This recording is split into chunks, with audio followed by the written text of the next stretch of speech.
Bom dia. Na aula de hoje nós vamos prosseguir com o conteúdo da aula anterior.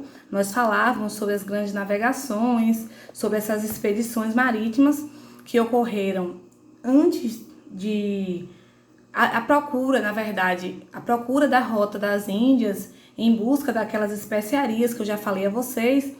Então, nós vamos ver agora como se deu as relações comerciais naquele período.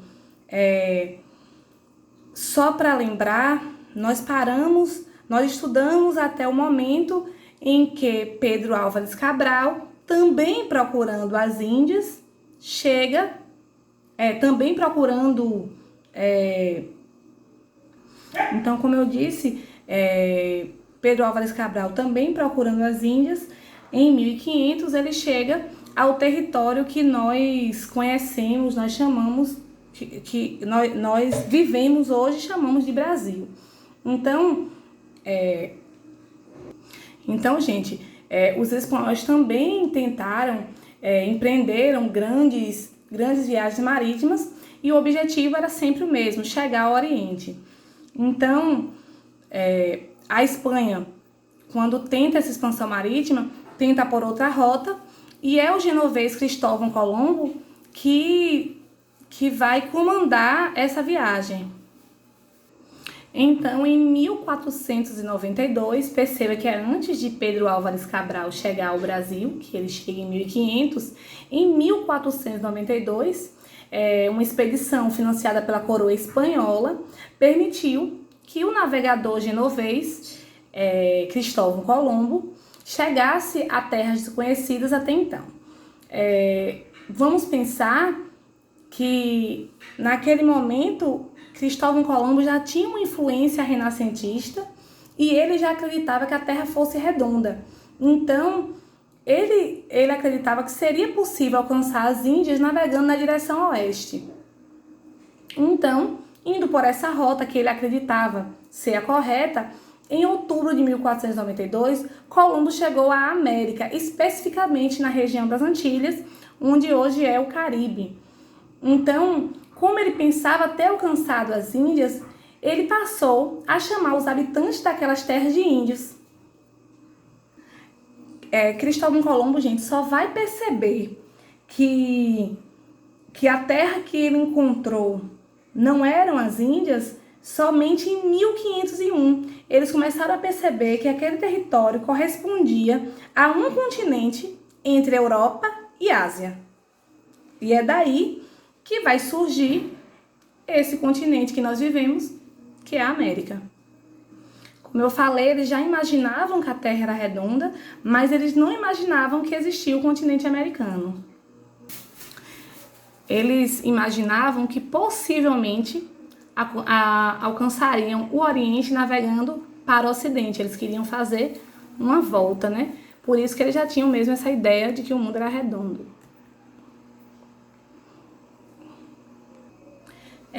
Após Cristóvão Colombo retornar, a coroa espanhola continuava decidida a encontrar uma rota até as Índias pelo Ocidente. Então, muitas outras expedições foram organizadas. Aí, em 1520, uma frota espanhola, comandada pelo português Fernão de Magalhães, encontrou uma passagem entre os oceanos Atlântico e Pacífico no sul da América. Então, é só através de Fernão de Magalhães que eles conseguem provar que a Terra é redonda por conta dessa passagem que ele encontrou entre os oceanos Pacífico e Atlântico. Ele conseguiu fazer esse contorno e provar que realmente a Terra, que o mundo é redondo. Então, gente, tanto expedições portuguesas como espanholas proporcionaram que se descobrissem novas áreas para que pudesse se extrair metais preciosos e também novos produtos, como ampliação do comércio. E foi através delas que outras monarquias europeias, outros países da Europa, como a França e a Inglaterra, começassem também a investir nas navegações, nas viagens de exploração. Então, no início, a motivação era encontrar novos caminhos para o Oriente, Só que essas viagens começaram a possibilitar um maior conhecimento e a exploração de regiões em outros oceanos. Então, a partir disso aí, a partir dessa ideia de chegar até as Índias, eles tiveram oportunidade de navegar e explorar outras regiões. Então, lá no início, quem começa essas navegações é Portugal e Espanha. Depois, outros países da Europa começam a entrar e tem uma disputa colonial também entre Inglaterra e França. Quando a gente fala em disputa colonial, eu quero que vocês entendam que a ideia dessas potências europeias na época, dos países europeus, era encontrar territórios e fazer daquele local uma colônia sua, uma terra do país, em que ele poderia extrair o ouro, tirar os bens, usar a mão de obra das pessoas que ali morassem. Por isso que eu sempre falo que vocês têm que ter muito cuidado com a ideia de descobrimento. Não devemos utilizar o termo quem descobriu a América ou o descobridor da América. Cristóvão Colombo, ele encontra a América também povoada com pessoas que moravam ali, como Pedro Álvares Cabral chega ao Brasil e encontra moradores, os indígenas, os donos da terra já aqui estavam. Então, essa ideia de descobrimento, a gente precisa desconstruir e não utilizar mais esse termo. O Brasil pode ter sido encontrado, eu prefiro utilizar o termo que o Brasil foi invadido. Então, esses termos são muito mais corretos do que se utilizar descobrimento. A gente só descobre o que ninguém encontrou, o que ninguém viu. Se já tinha alguém ali, alguém chegou primeiro. Então, não foi Pedro Álvares Cabral que descobriu o Brasil e não teria sido Cristóvão Colombo quem descobriu a América. Ele encontrou, ele chega até esse território, mas esse território já era ocupado. E o que esses países grandes querem? Querem fazer desses territórios suas colônias. Então, logo depois de Portugal e Espanha, nós vamos ver Inglaterra e França também entrando nessa disputa. Então, Inglaterra e França, naquele período, naquele momento, ainda não tinham uma frota marítima tão grande quanto a da Espanha e de Portugal, mas eles também começaram a ter interesse em lucrar com a exploração dessas colônias, desses países e o comércio de produtos com outros continentes. Os dois países estavam crescendo, as monarquias estavam sendo consolidadas, então eles tinham cada vez mais poder. Então, gente, Inglaterra e França, eles ignoram o Tratado de Tordesilhas. O Tratado de Tordesilhas eu vou explicar agora para vocês o que é. Aqui, olha só. Em 1494, Espanha e Portugal, eles assinam o Tratado de Tordesilhas. Esse Tratado de Tordesilhas foi uma divisão do território que deixaria uma parte do território seria de Portugal, do território americano, né, do continente americano. Eles dividiram uma parte para Portugal, uma parte para Espanha. Só que os ingleses, os holandeses e os franceses, eles não aceitaram. Eles também queriam ter uma parte desse território, né? Queriam também ter colônias. Então, já deu para entender o que foi o Tratado de Tordesilhas. Em 1494, Espanha e Portugal assinaram um tratado que dividia as terras do continente americano para os dois países, né? Então, França e Inglaterra ignoram esse Tratado de Tordesilhas porque começa a surgir a ideia, eles começam a ouvir boatos de que foi encontrado ouro no México. Também souberam que tinha prata no território que hoje corresponde ao Peru e à Bolívia. Então, eles começaram a ter o desejo de entrar nessa corrida colonial e também ter países para explorar, de ter territórios para explorar. Então, os navios ingleses começaram a ficar cada vez mais numerosos. Eles tiveram uma quantidade muito grande de navios na Inglaterra e eles começaram a saquear as embarcações espanholas. O que é saquear? Todo mundo deve saber, é roubar as navegações espanholas. Então, roubar tudo que eles estavam tirando dos territórios deles, eles estavam no meio do caminho saqueando. Já os franceses, eles chegaram ao continente americano só em 1584. Eles também buscavam a rota para as Índias e acabou encontrando um território que hoje é o Canadá. O nome do navegador foi Jacques Cartier. Ele criou uma colônia nesse local que atualmente se chama de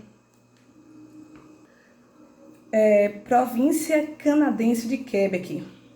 Essa colônia não resistiu por muito tempo, por conta do clima que era muito frio, dos ataques dos povos indígenas que viviam ali. Então, só no próximo século foi que os franceses eles conseguiram colonizar regiões nos atuais Canadá e Estados Unidos com sucesso. Eles tiveram sucesso na colonização.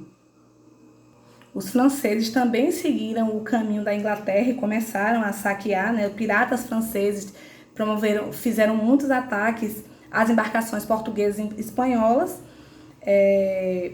onde hoje atualmente é o Brasil. Eles chegaram a saquear cargas de pau-brasil e tentaram ainda fundar uma colônia na Baía de Guanabara, que hoje é o Rio de Janeiro, naquela época era chamada de Baía de Guanabara.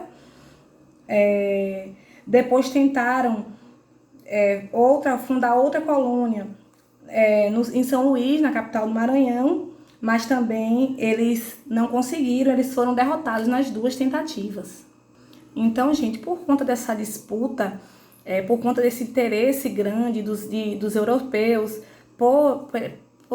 pelas especiarias e os produtos vindos do Oriente e da América, começou a preocupar os pioneiros, né? Quem são os pioneiros? Pioneiro é sempre quem começa, pioneiro primeiros. Então, quem eram os pioneiros nessas navegações marítimas? Portugal e Espanha. Então, eles começam a se preocupar, porque assim, a exploração é muito cara, eles gastam muito nessas viagens. Então, se eles começassem a ter muita concorrência, havia o risco de que tivesse muita gente comercializando os produtos deles. A tendência era que a venda deles poderiam cair, os preços e reduzir os seus lucros. E aí eles pensaram, não, vamos nos associar, vamos fazer uma associação. E aí foi nesse momento que é criado as companhias de comércio. E a ideia dessas companhias de comércio era que os grandes tinham os recursos financeiros, eles tinham as embarcações e contratavam pessoas para realizar as viagens para eles e negociar essas mercadorias. Só que a ideia deles era continuar monopolizando, sendo dono, não perder, não deixar de lucrar.